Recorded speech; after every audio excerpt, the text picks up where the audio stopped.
এখনো যেহেতু সিজনে মটরশুঁটি রয়েছে, তাই মটরশুঁটি ব্যবহার করে নানান রকম খাবার-দাবার বানানো চলছে।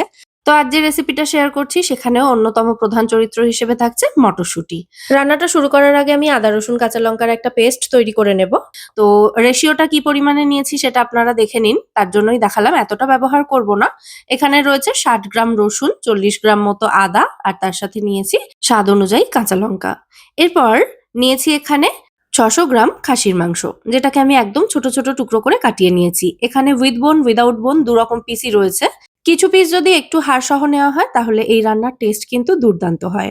তো মাংসটা আমি ভালো করে ধুয়ে জল ঝরিয়ে রেখেছি। এবার এর মধ্যে দিয়ে দিচ্ছি স্বাদ অনুযায়ী নুন, তার সাথে দিয়ে দিচ্ছি লঙ্কার গুঁড়ো ১ টিস্পুন মতো, আর যে আদা রসুন কাঁচা লঙ্কার পেস্টটা রেডি করেছিলাম সেটা ওই ছোট চামচে মেপে ৩-৪ চামচ মতো দিয়ে দিচ্ছি। এর সাথে দিয়ে দিচ্ছি ৩ টেবিল চামচ মতো টক দই। এরপর এই সমস্ত উপকরণ একসাথে খুব ভালো করে হাত দিয়ে মাখিয়ে নিচ্ছি। মাখানো হয়ে গেলে পাত্রটাকে ঢাকা দিয়ে এটাকে আমি ২-৩ ঘন্টার জন্য ফ্রিজে রেখে দেব। হাতে সময় কম থাকলে আধ ঘন্টা মতো রুম টেম্পারেচারেও রাখতে পারেন। তো মাংসটা আমি লাঞ্চ করার পর ম্যারিনেট করে ফ্রিজে রেখে দিয়েছিলাম।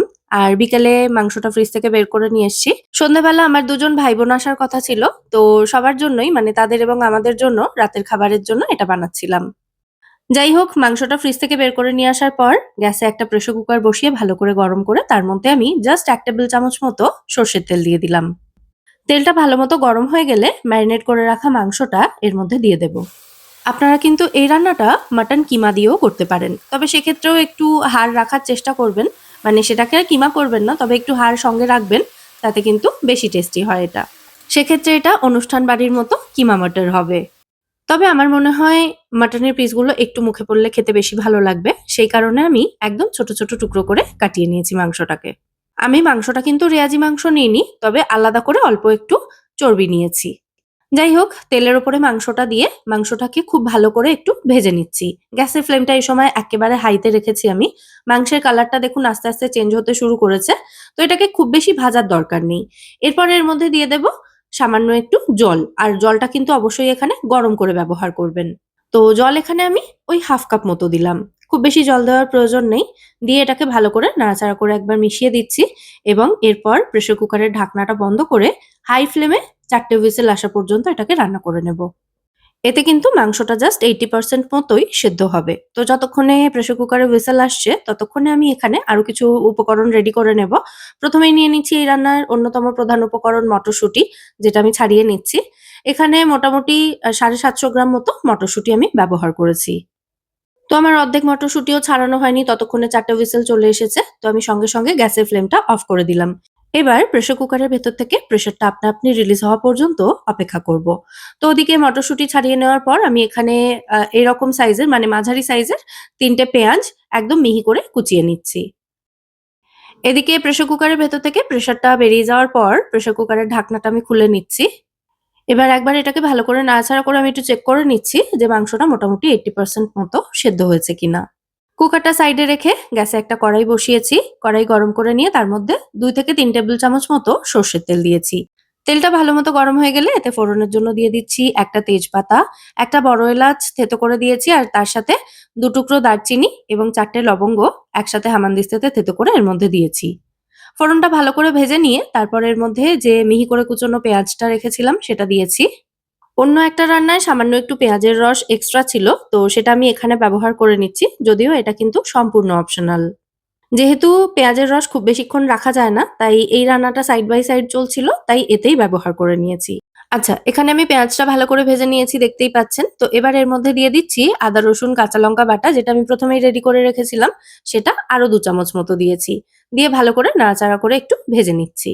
আদা রসুনের কাঁচা গন্ধটা চলে যাওয়া পর্যন্ত ভেজে নিলেই যথেষ্ট। খুব বেশিক্ষণ সময় নিয়ে ভাজার কিন্তু দরকার নেই। এখানে আমি একটা ভুল করে ফেলেছি। সেটা হলো একটা মাঝারি সাইজের টমেটো বাটা আর ২ চামচ মতো টক দই দিয়েছিলাম।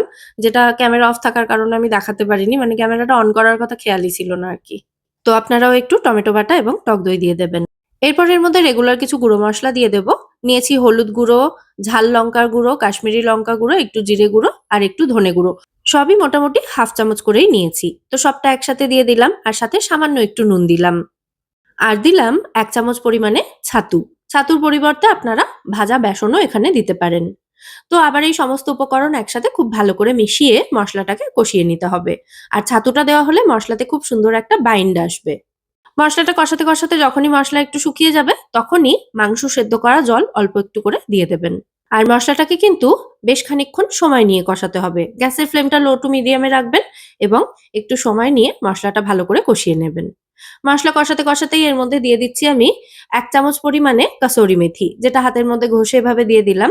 দিয়ে আবারও ভালো করে মিশিয়ে নিচ্ছি। চাইলে একটু আমচুর পাউডারও দিতে পারেন। যদি টক দই বা টমেটো কোনোটা না দিতে চান তাহলে ১ চামচ মতো আমচুর পাউডার দেবেন। এরপর 80% মতো সেদ্ধ করে রাখা খাসির মাংসটা এই মসলার মধ্যে দিয়ে দিচ্ছি। তারপর আবারও সমস্ত উপকরণ একসাথে খুব ভালো করে মিশিয়ে নিয়ে মাংসটাকে মসলার সাথে কষিয়ে নিতে হবে ভালো করে। আর কষানোর সময় কড়াইটাকে ঢাকা দিয়ে দিয়ে লো ফ্লেমে রেখে কষিয়ে নেব। মসলার সাথে মিশিয়ে মাংসটাকে প্রায় ১০ মিনিট সময় নিয়ে আমি কষিয়ে নিয়েছি। এখন দেখুন মসলা থেকে তেল ছেড়ে গেছে। তো এবার এর মধ্যে আমি দিয়ে দেব মটরশুঁটিটা।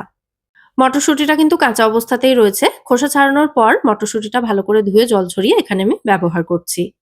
তো সমস্ত উপকরণ আবারও খুব ভালো করে নাড়াচাড়া করে মিশিয়ে এটাকে কিছুক্ষণ কষিয়ে নেব। ওই ৪ থেকে ৫ মিনিট কষালেই যথেষ্ট। কষানোর সময় মসলাটা যাতে একদম শুকনো হয়ে পুড়ে না যায় তার জন্য মাংস সেদ্ধ করা জলটা অল্প অল্প করে দিতে থাকতে হবে।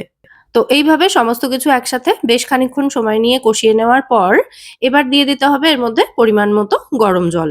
তো প্রথমেই আমি এর মধ্যে দইয়ের বাটি এবং টমেটো বাটার যে মিক্সার জারটা ছিল সেগুলো ধুয়ে অল্প একটু জল দিলাম। সাথে সামান্য একটু মিষ্টি আর ১ টিস্পুন মতো গরম মসলা গুঁড়ো দিয়েছি।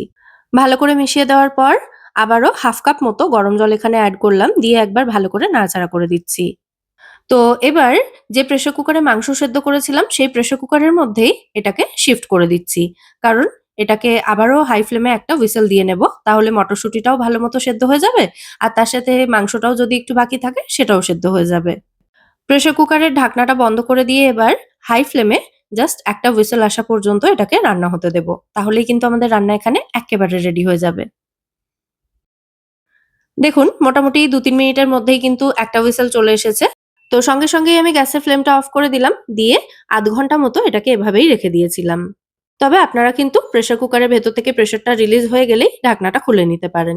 সামান্য একটু ধনেপাতা ছিল এবং একটু কাসুরি মেথি ছিল যেটা আমি দিয়ে দিলাম। তবে এটা কিন্তু সম্পূর্ণ অপশনাল। দিয়ে ভালো করে একবার মিশিয়ে নিচ্ছি। আমাদের মটরশুঁটি দিয়ে মাটন কিন্তু এখানে এক্কেবারে রেডি সার্ভ করার জন্য। যেমন দুর্দান্ত এটা দেখতে হয়েছে তেমনি অসাধারণ সুস্বাদু কিন্তু এটা খেতেও হয়। রেসিপিটা আপনাদের কেমন লাগলো সেটা কিন্তু অবশ্যই আমায় কমেন্টে জানাবেন। যদি ভালো লেগে থাকে ভিডিওটাকে বরাবরের মতো একটা লাইক এবং শেয়ার করে দেওয়ার অনুরোধ রইল। সাথে এরকমই নিত্য নতুন রেসিপি পাওয়ার জন্য আমার চ্যানেলটাও সাবস্ক্রাইব করে নিতে পারেন। আজ তাহলে এ পর্যন্তই, আবার দেখা হবে পরের পর্বে নতুন কোনো রেসিপির সাথে। সবাই সুস্থ থাকবেন, ভালো থাকবেন এবং সব্বাইকে খুব ভালো রাখবেন। নমস্কার।